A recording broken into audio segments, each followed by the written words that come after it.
है।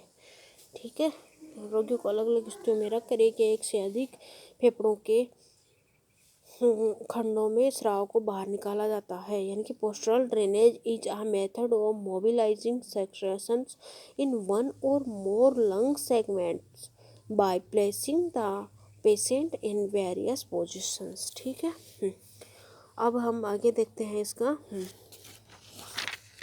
हाँ, ये क्या है, डायबिटिक कोमा क्या होता है। ब्लड शुगर लेवल को बढ़ाने से जो कोमा की स्थिति उत्पन्न होती है उसको डायबिटिक कोमा कहते हैं। यानी कि ब्लड शुगर लेवल को बढ़ाने से जो स्थिति उत्पन्न होती है, कोमा की स्थिति उत्पन्न उसे डायबिटिक कोमा कहते हैं। ठीक है, अब है हाइपोथायरॉयडिज्म। तो थायराइड ग्लैंड से थायराइड हार्मोन के कम सिंथेसिस होने, यानी कि थायराइड ग्लैंड से थायराइड हार्मोन के कम सिंथेसिस होने व कम रिलीज होने को, यानी थायराइड ग्रंथि से थायराइड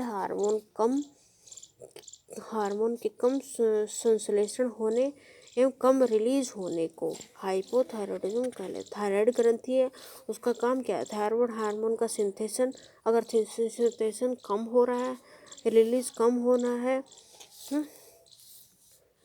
को हाइपोथायरॉयडिज्म कहते हैं। ठीक है, कम सिंथेसिस हो रहा है, कम रिलीज हो रहा है तो उसको हाइपोथायरॉयडिज्म कहते हैं। ठीक है, अब है कसिंग सिंड्रोम। कसिंग सिंड्रोम क्या, एक क्लिनिकल सिंड्रोम जो कि कोर्टिसोन की इस अधिकता के कारण होता है। कसिंग सिंड्रोम क्या है, कोर्टिसोन की अधिकता के कारण जो सिंड्रोम होता है उसको कसिंग सिंड्रोम कहते हैं। क्लिनिकल सिंड्रोम है जो कि कोर्टिसोन की अधिकता के कारण होता है। अब अगला हम देखते हैं थ्रोम्बोसिस। सर्कुलेटरी सिस्टम के किसी भी भाग में ब्लड क्लॉट का फॉर्मेशन होना थ्रोम्बोसिस कहलाता है। सर्कुलेटरी सिस्टम के किसी भी भाग में,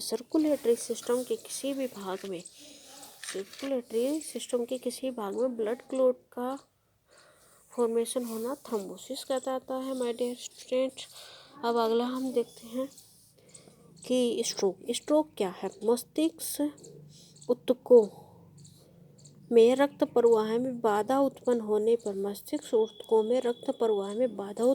पर ब्रेन स्ट्रोक की स्थिति उत्पन्न होती है। यानी कि मस्तिष्क के जो टिश्यू हैं उसमें ब्लड सप्लाई में बाधा उत्पन्न होती है, उस ब्रेन स्ट्रोक की स्थिति उत्पन्न होती है। यानी कि हमारा जो मस्तिष्क में ब्लड सप्लाई प्रॉपर नहीं हो रही है, ठीक है, और वो भी रुक कर हो रही है, बाधा उत्पन्न हो रही है, तो उसको स्ट्रोक कहते हैं। इसे अन्य नामों से भी जाना जाता है, जैसे CVA मतलब सेरिब्रोवैस्कुलर एक्सीडेंट्स।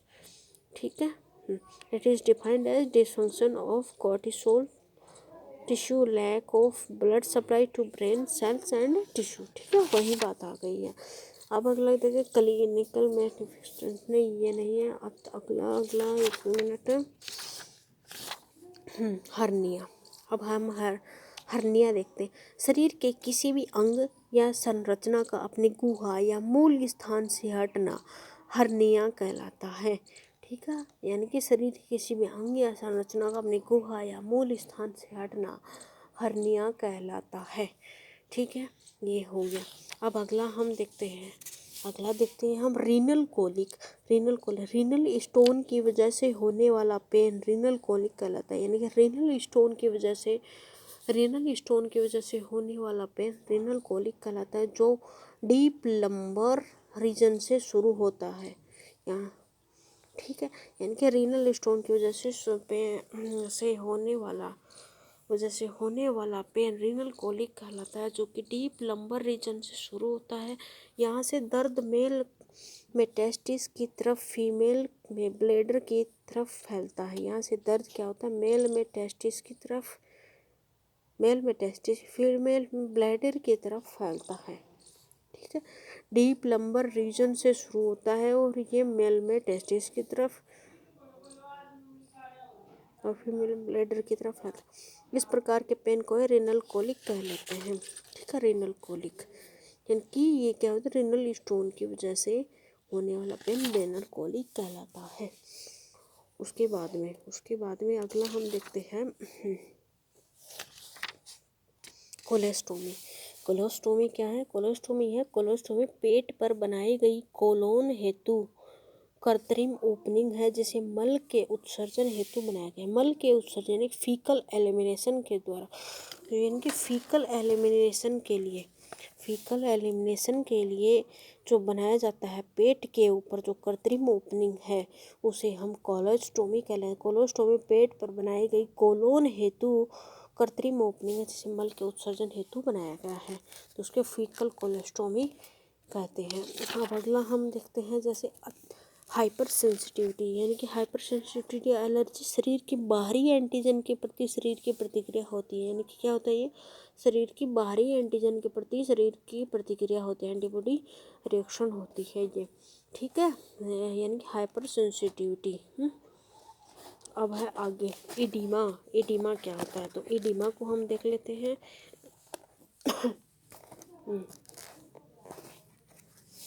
तो ईडिमा क्या है?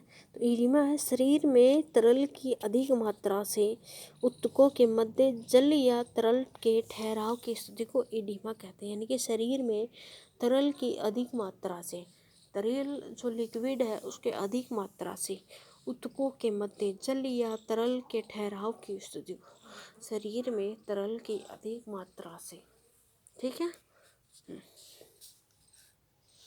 ऊतकों के मध्य क्या हो जाता है? टिश्यू के मध्य ये जल या तरल के ठहराव हो जाता है तो उसे इडीमा कहते हैं, ठीक है। अब आगे देखते हैं हम शोक। शोक को अभी देखा था लेकिन फिर देख देते हैं। शोक को सर्कुलेशन सिस्टम के फेलियर की स्थिति में कहा जाता है, ठीक है, क्योंकि इसमें हृदय शरीर के वाइटल ऑर्गेन्स में पर्याप्त रक्त की आपूर्ति करने में विफल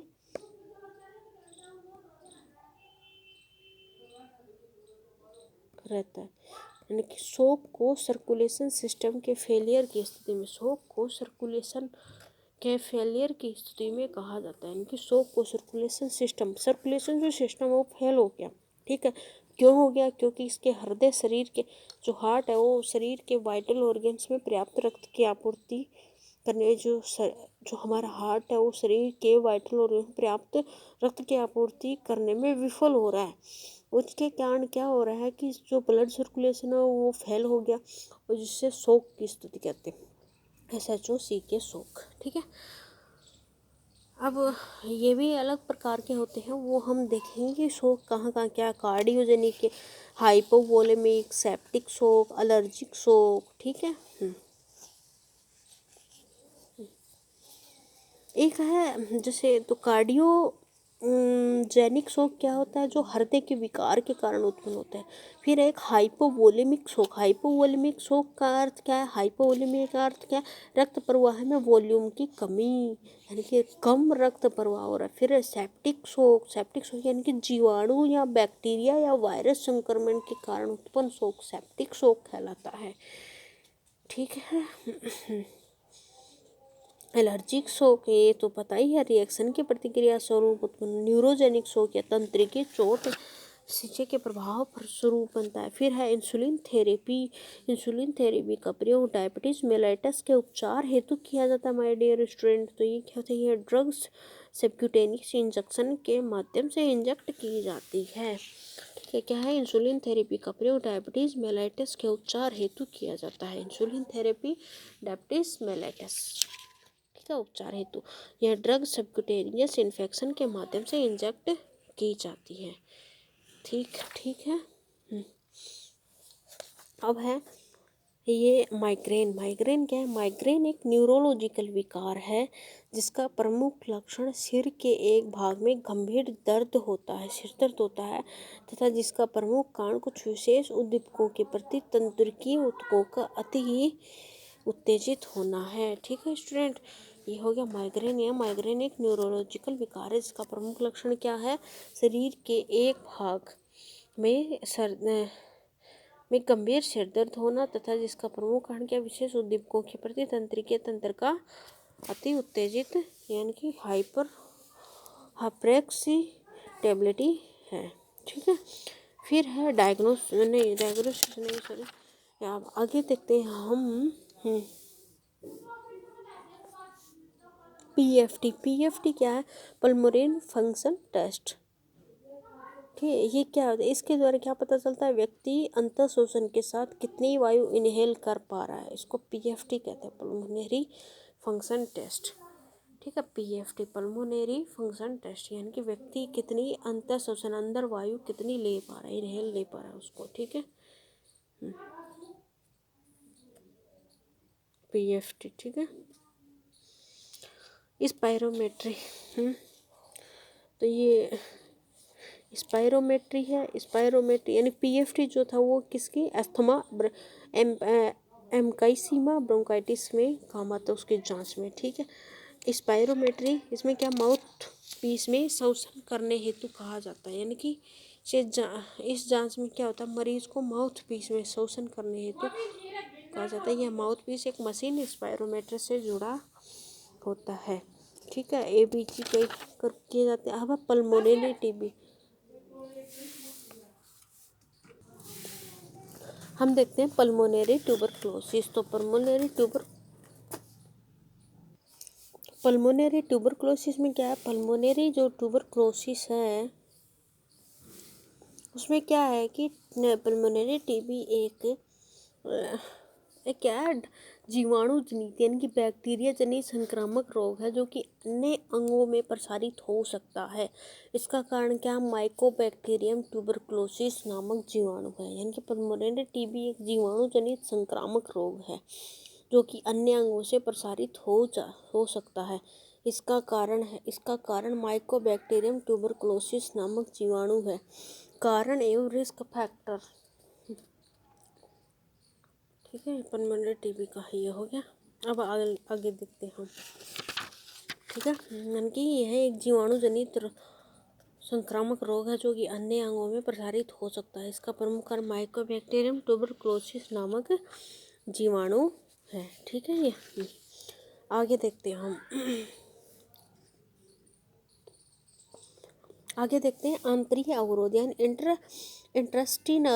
इंटेस्टाइनल ऑब्स्ट्रक्शन या आंतरिक मार्ग का किसी भी प्रकार के कारणों से आंशिक या पूर्ण रूप से अवरोध हो जाएंगे। आंतरिक मार्ग का किसी भी प्रकार के कारणों से आंशिक या पूर्ण रूप से अवरुद्ध होना आंतरिक अवरोध कहलाता है। ठीक है, देखिए, आंतरिक मार्ग का किसी भी प्रकार के कारणों से आंशिक या पूर्ण रूप से अवरुद्ध होना आंतरिक अवरोध कहलाता है। यह आंतरिक अवरोध छोटी आंत या बड़ी आंत में कहीं भी हो सकता है। ठीक है, तो ये क्या होता है कि जो आंतरिक अवरोध है, आंतरिक मार्ग का किसी भी प्रकार के कारणों से आंशिक या पूर्ण रूप से अवरुद्ध होना आंतरिक अवरोध कहलाते हैं। कि आंतरिक अवरोध छोटी आंत या बड़ी आंत में कहीं भी हो सकता है। ठीक है, छोटी आंत या बड़ी है मतलब लार्ज इंटेस्टाइन या स्मॉल इंटेस्टाइन में कहीं भी हो सकता है, कहीं भी। ठीक है, चलिए अब आगे देखते हैं हम। अगला है इसका अगला, जैसे ग्लोमेरुलोनेफ्राइटिस। ग्लोमेरुलोनेफ्राइटिस क्या है, ये है किडनी के ग्लोमेरुलस भाग में अचानक इन्फ्लेमेशन की स्थिति है जिसके कारण रीनल कार्यों में असामान्यता उत्पन्न होती है। यानी कि ग्लोमेरुलोनेफ्राइटिस किडनी के ग्लोमेरुलस भाग में अचानक इन्फ्लेमेशन की स्थिति है। ग्लोमेरुलोनेफ्राइटिस क्या है, किडनी के ग्लोमेरुलस भाग में अचानक इन्फ्लेमेशन हो जाता है। किडनी है उसका जो नेफ्राइटिस है। ठीक है, ग्लोमेरुलोनेफ्राइटिस क्या है, किडनी का जो किडनी है उसका ग्लोमेरुलस भाग है। ठीक है, उसमें क्या अचानक इन्फ्लेमेशन और शोथ उत्पन्न हो जाता है उसकी स्थिति। इसके कारण क्या रीनल कार्यों में असामान्यता उत्पन्न होती है। ठीक है, अब है अपेंडिसाइटिस। अपेंडिक्स भाग का इन्फ्लेमेशन अपेंडिसाइटिस कहलाता है। ठीक है, क्या है अपेंडिसाइटिस, क्या कहलाता है, अपेंडिक्स भाग का इन्फ्लेमेशन अपेंडिसाइटिस कहलाता है। यह विकार किसी भी आयु में हो सकता है। यह 10 से 30 की आयु में अधिक कॉमन है। ठीक है, अपेंडिसाइटिस। अब आगे हम देखते हैं, आगे है प्रोस्टेट हाइपरट्रोफी यानी कि बीपीएच। बीपीएच मतलब बेनाइन प्रोस्टेट हाइपरट्रोफी। क्या होता है बीपीएच? बेनाइन प्रोस्टेटिक हाइपरट्रोफी क्या होता है? यह एक अवस्था जिसमें प्रोस्टेट ग्रंथि के आकार में असामान्य रूप से वृद्धि हो जाती है ना। प्रोस्टेट जो ग्रंथि है उसके आकार में असामान्य रूप से वृद्धि हो जाती है, हाइपरट्रोफी कहलाते हैं। तो इसे क्या कहते हैं? बीपीएच यानी कि बेनाइन प्रोस्टेटिक ऑब्स्ट्रक्शन कहते हैं। बीपीएच बेनाइन प्रोस्टेटिक ऑब्स्ट्रक्शन क्या होता है? ये होता है प्रोस्टेट ग्रंथि के आकार में असामान्य रूप से वृद्धि। ठीक है, ये याद रखना। उसके बाद में है ऑपरेशन थिएटर में ये नहीं है, ये तो हम बाद में देखेंगे। अभी हम देखते हैं प्लूरल इन्फ्यूजन। हाँ, फिर ये क्या है प्लूरल इन्फ्यूजन? तो ये प्लूरल इन्फ्यूजन, तो प्लूरल इन्फ्यूजन क्या है? प्लूरल इन्फ्यूजन है फेफड़ों के प्लूरल स्पेस में तरल का एकत्र होना। फेफड़ों के प्लूरल यानी कि फेफड़े हैं उसका जो प्लूरल अंदर में जो स्पेस है उसमें तरल का एकत्र होना प्लूरल इफ्यूजन कहलाता है, यानी कि प्लूरल इफ्यूजन कहलाता है। थायराइड क्राइसिस को थायराइड स्ट्रोम भी कहलाता है। यह एक एंडोक्राइन इमरजेंसी है जो थायराइड ग्रंथि की अति सक्रियता से उत्पन्न होती है। यानी कि क्या है? यह एक एंडोक्राइन इमरजेंसी है। क्या है? एंडोक्राइन इमरजेंसी है जो कि थायराइड ग्रंथि की अति सक्रियता से उत्पन्न होती है। ठीक है, अब है क्रोनिक रीनल फेलियर। ये अपने पहले भी आ चुका है, चलो फिर देखते हैं। क्रोनिक रीनल फेलियर नहीं आया तो अब देखते हैं ये क्या होता है। या एंड स्टेज रीनल डिजीज एक प्रोग्रेसिव डिजीज है जो पुनः रिकवर न होने वाली समस्या है, जिससे गंभीर यूरेमिया या मेटाबॉलिक असामान्यता के लक्षणों में से जाना जाता है। यानी कि इस जो क्रोनिक रीनल फेलियर है, अगर रीनल फेलियर हो गया तो उसमें क्या होता है? गंभीर यूरेमिया या मेटाबॉलिक असामान्यता उत्पन्न हो जाती है। ठीक है, मेटाबॉलिक या गंभीर यूरेमिया के लक्षण उत्पन्न हो जाते हैं, असामान्यता उत्पन्न हो जाती है। अब है गॉल ब्लैडर स्टोन। पित्ताशय में यानी कि गॉल ब्लैडर में स्टोन बनने को कोलेलिथियासिस या गाल स्टोन कहा जाता है। पित्ताशय में स्टोन बनने को कोलेलिथियासिस या गाल स्टोन कहा जाता है। ये गाल स्टोन बाइल से निर्मित या पिगमेंट से बने हो सकते हैं। यानी कि कोलेलिथियासिस या गाल स्टोन कहा जाता है। ये गाल स्टोन क्या होता है? बाइल से निर्मित होते हैं या पिगमेंट से बने हो सकते हैं। ठीक है, कोलेलिथियासिस यानी कि गाल स्टोन का ये गाल स्टोन बाइल से निर्मित से बने हो सकते हैं। ठीक है, तो गॉल ब्लैडर स्टोन क्या होता है? गॉल ब्लैडर में स्टोन बनने को कोलेलिथियासिस या गॉल ब्लैडर स्टोन कहते हैं। ठीक है,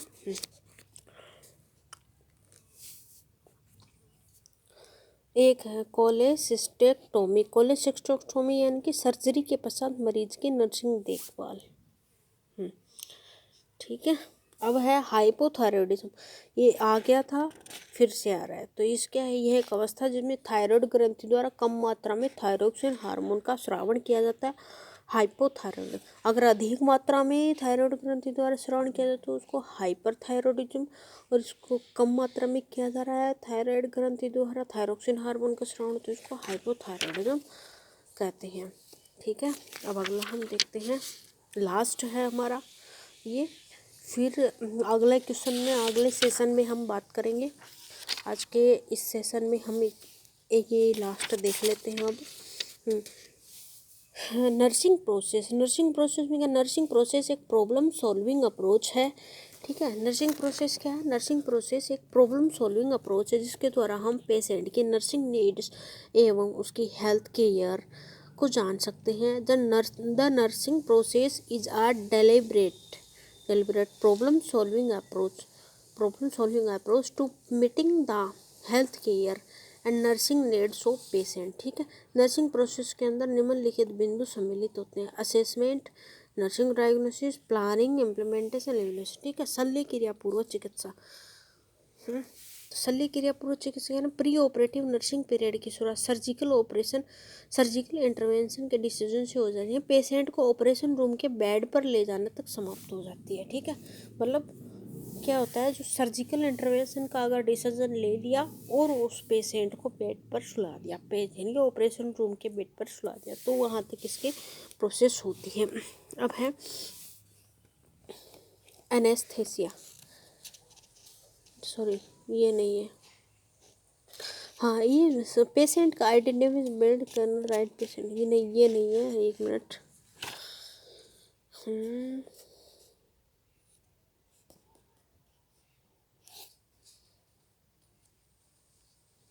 ट्यूबेक्टोमी क्या होती है, महिला नसबंदी, और पुरुष नसबंदी को क्या कहते हैं, विजेक्टोमी, ठीक है। विजेक्टोमी वही पुरुष नसबंदी, ट्यूबेक्टोमी महिला नसबंदी। औषधियाँ, ये सॉरी औषधियाँ नहीं, औषधियाँ में पता ही है आपको, दवाइयाँ। अभी हम कुछ देख लेते हैं, अगर कुछ बचा हुआ है तो, वैसे तो लगभग हमने कर लिया है, थोड़ा और बचा होगा तो हम देख लेंगे। हाँ, स्ट्रोक तो हम बार बार आए, स्ट्रोक फिर से देख लेते हैं। न्यूरोलॉजिकल डिसफंक्शनिंग के कारण ब्रेन को होने वाली ब्लड सप्लाई डिसरप्टेड हो जाती है और brain haemorrhage, stroke, cerebral vascular accident की कंडीशन उत्पन्न हो जाती है। ये अब सब रिपीट वाला है। हर्निया आ गया था। हेपेटाइटिस क्या, लीवर का इन्फेक्शन या इन्फ्लेमेशन ही हेपेटाइटिस का, लीवर का इन्फेक्शन हो जाता है। अभी तक hepatitis A B C D E F, F नहीं है, यानी कि अभी तक कौन सा कोई हेपेटाइटिस ABCDEG आदि 6 टाइप के हेपेटाइटिस वायरस पहचाने जा चुके हैं। ठीक है, चलो अब आगे देखते हैं हम आगे क्या है, कुछ है तो नहीं। सीरम हेपेटाइटिस, हाँ यह सीरम हेपेटाइटिस क्या है, यह एक्यूट सिस्टेमिक इन्फेक्शन है जो कि हेपेटाइटिस बी वायरस के कारण होता है और लीवर में मेजर पैथोलॉजी कोज करता है। यानी कि हेपेटाइटिस बी वायरस के कारण होता है एक्यूट सिस्टेमिक इन्फेक्शन और मेजर पैथोलॉजी कोज उत्पन्न करता है लीवर में। ठीक है, तो ये हमारा हो गया आज का सेशन। इसमें ये थे, अगर आपको अच्छा लगे तो आप आगे शेयर करिएगा। मतलब हमारा यही लक्ष्य है कि आगे से आगे शेयर करेंगे। तो हमारे क्या है कि जैसे एक टारगेट बनता है, वो टारगेट बनने के बाद में हम आपको अच्छी क्वालिटी की वीडियो प्रोवाइड कर पाएंगे। ठीक है, तो आप बने रहिए हमारे साथ आगे भी, और अपने जो फ्रेंड्स हैं उनको भी आगे शेयर कीजिए वीडियो, और आप भी सब्सक्राइब कीजिए और फ्रेंड्स को भी बोलिए। ठीक है, कोई भी ग्रुप में जहाँ भी आप जुड़े हुए हैं उनको बताइए, सूचना दीजिए अपनी कॉलेज में, कॉलेज के स्टूडेंट्स को, कहीं पे भी अगर कोई, तो आप ये वीडियो भेजिए। थैंक यू, धन्यवाद।